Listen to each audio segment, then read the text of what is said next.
Good morning, afternoon or evening to all your trainers throughout the world. I'm the Lit Strict Trainer and welcome back to the channel.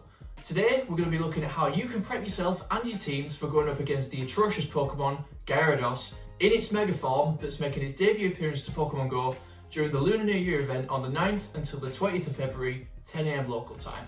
Mega Gyarados, as well as looking pretty badass, is going to be a really relevant raid attacker for the water and dark types, so it's definitely going to be worth getting after during this event to harness that Mega energy. The famous Red Shiny is already out. If you don't have one already from previous community days, Gyarados is going to be appearing in the wild for the Year of the Ox event with what sounds like potentially boosted shiny rates. And don't forget, you can also catch them after you take down the Mega raid itself.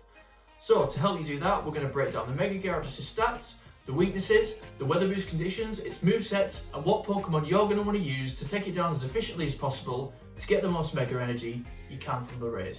Let's get into it. As opposed to its base form, which is water and flying type, when Gyarados Mega evolves, it swaps out that flying type for dark, which means that when you fight it in a raid, this Pokemon's going to be boosted in rainy or foggy weather. However, once you've taken it down, because it reverts back to its base form of water and flying before you catch it, you're only going to be able to catch it in boosted conditions of rainy and windy weather, which is a little unlucky for anyone battling this beast in the fog, but to minimise the time to take it down in order to get the most energy from the raid, you're probably going to want to avoid weather boosted raids if possible anyway. The 100% IV CP for Gyarados in normal conditions at level 20 is going to be 1937, and if it's been weather boosted, its level 25 Hundo CP is going to be 2422. If you want to get after a Hundo or a high IV to Mega Evolve during this time, raid is going to be a better option than just looking in the wild due to the minimum IV floors of Pokemon from raids being 10, 10, 10. Moving on to the weaknesses, with Mega Gyarados being a dark and a water type, it's going to be weak to Bug, Electric, Fairy, Fighting and Grass. It's going to double resist Psychic moves due to Psychic not having any effect to dark types in the main games, single resistant to Dark, Fire, Ghost, Ice, Steel and Water moves, which leaves neutral damage coming from Dragon, Flying, Ground, Normal, Poison and Rock. So there's no dual weaknesses here to exploit. The Elemental and the Mystic types tend not to overlap in terms of weaknesses, but that does leave Mega Gyarados vulnerable to a lot of powerful Pokemon, which we'll take a look at in just a sec. Your Bug and Electric counters are going to be getting boosted in the rain, in which Mega Gyarados will also be boosted. Your Fairy and Fighting counters are going to be getting boosted in cloudy weather, and finally your Grass counters are going to be getting boosted in sunny or clear weather. So, with all the stats and weaknesses brought down, let's now take a look at what movesets Mega Gyarados is going to be coming at you with. So Gyarados has three different types of moves across both its fast and charge variants. Its fast moves consist of Bite, Waterfall and Dragon Breath, followed by the four potential charge moves of Crunch, Hydro Pump, Outrage and Twister. Once you catch it, there is a Community Day charge move of Aqua Tail that it can learn, but in order to teach it this, you'll need to either wait for a special event where it can learn Community Day moves, or use an Elite Charge TM, which then brings us on to the other two moves that you can teach it through Elite TMs only. You've got Dragon Tail as a fast move, and Dragon Pulse as a charge move. But for now, you've no need to worry about these because it'll only have the base moves when going up against it in a raid. Bite, Waterfall, Crunch and Hydro Pump are all going to get that same type attack bonus and are going to get boosted in either rainy weather for water or foggy weather for dark, which leaves the Dragon moves that are only going to get boosted in windy weather. In terms of these moves' effectiveness against your counters, although Hydro Pump and Outrage are pretty powerful moves and that Bite Crunch combo will be fairly fast charging, there's nothing here really that's going to absolutely wipe your team instantly if you do choose a particular type set of counters. Some are going to resist more than others though. Bug and Electric counters are going to be neutral to all the movesets, however, just be careful when using dual types as that may open up weaknesses on Pokemon such as Zekrom and Mega Ampharos. Your Fairy counters are going to double resist the Dragon moves, single resist Dark type moves and then be neutral to any water. Your Fighting counters will resist the Dark moves and be neutral to the rest, and your Grass types are going to resist Water moves and be neutral to Dark and Dragon. So, with all the movesets out of the way, let's now take a look at what Pokemon are going to be the most optimal for you to take down Mega Gyarados and get some of that sweet Mega energy.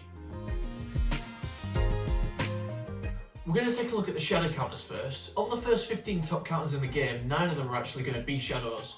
So coming in at the number 1 spot is Shadow Raikou with Thunder Shock and Wild Charge. Second place goes to Shadow Machamp with Counter and Dynamite Punch. Next, in the 5th position, you've got Shadow Zapdos with that Thunder Shock Raid Day move and Thunderbolt, followed by Shadow Magnezone in 6th with Spark and Wild Charge. Then we go down to 9th where we have 4 Shadow counters in a row, starting with Shadow Torterra with Razor Leaf and that Frenzy Plant Comday move. Shadow Electivire is next with Thunder Shock and Wild Charge. After that in 11th there's Shadow Venusaur with Vine Whip and the Frenzy Plant Comday move. And finally, from the Shadows in 12th place is Shadow Gardevoir with Charm and Dazzling Gleam. So if you've got any of those shadow counters and you've managed to get rid of frustration on them, now might be a good time to power them up. If not, don't worry, because now we're going to take a look at which non-shadow Pokemon are going to do the best against the big spiky Mega Fish, starting with the number 1 counter on this list. Never fails to make an appearance, it's Mega Venusaur with Vine Whip and Frenzy Plant. Of all the Megas available to us right now in the game, I think Mega Venusaur is definitely the one you're going to want to use against this Pokemon. Although its win time isn't the best on the list, it's got the fewest deaths by far with only 27, it's going to resist all of Mega Gyarados' water moves, and it'll also give a boost to all the other grass counters in the raid while it's out. Second position goes to Zekrom using Charge Beam and Wild Charge. This Pokemon does have the best win time at the counters, but like I said before, just be careful of the dragon moves that Mega Gyarados could potentially have, which are going to hit Zekrom pretty hard. In third, we see Lucario with Counter and Aura Sphere. Same win time as Zekrom actually, even if it is a little more glassy. However, this Pokemon is going to resist dragon moves with it being Steel typing as well as fighting. Moving on to fourth, it's going to be Conkeldurr with Counter and Dynamic Punch. Quite a beast of a Pokemon, followed then by a bit of an outsider when it comes to raid attackers. You have Breloom with Counter and Dynamic Punch. I like Breloom, I think it's definitely made it this far up the list with its typing. Being grass and fighting, that means it's going to combine those resistances of water and dark moves, which makes it only neutral to dragon, worst case scenario. In sixth, we've got Machamp with Karate Chop and Dynamic Punch. It's a shame this Mega isn't out just yet, or it'd absolutely ruin Mega Gyarados. We've also recently just had Machop Comday too, so hopefully most of you will have a decent Machamp to use. From 7th place, we start to see a few of the electric counters appearing, starting with Raikou using Thunder Shock and Wild Charge. Hopefully you all got a decent Raikou while it was here in January for the raids. 8th goes to Mega Ramfrost using Volt Switch and Zap Cannon. Yeah, Mega Ramfrost is a good alternative Mega to use, but just be aware that it is going to be weak to dragon moves just like Zekrom.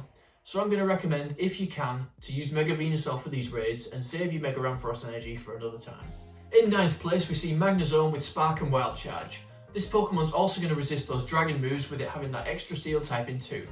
And the 10th position goes to Honey Monster Electivire with Thunder Shock and Wild Charge.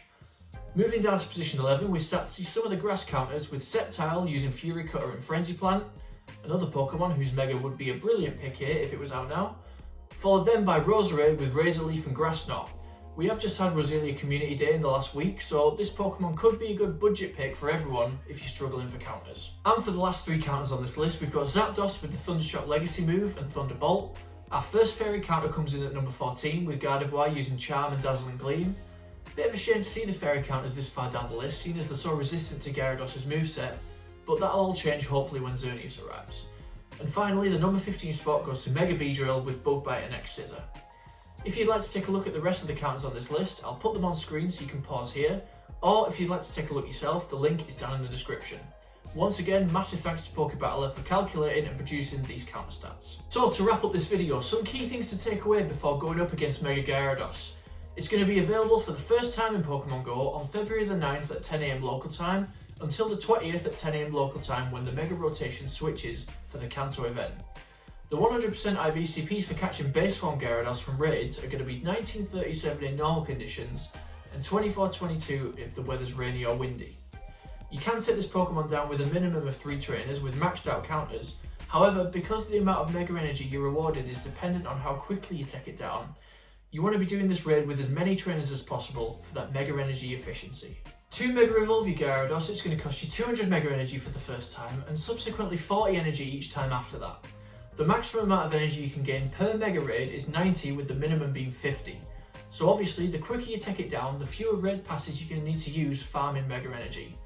And once you have Mega Evolved your Gyarados, it'll gain 5 Mega Energy per candy it earns, which equates to 5 Mega Energy per kilometre you walk, which is a pretty good earn rate. Just remember though, you can only earn Mega Energy with the same Gyarados that is or has been Mega Evolved before.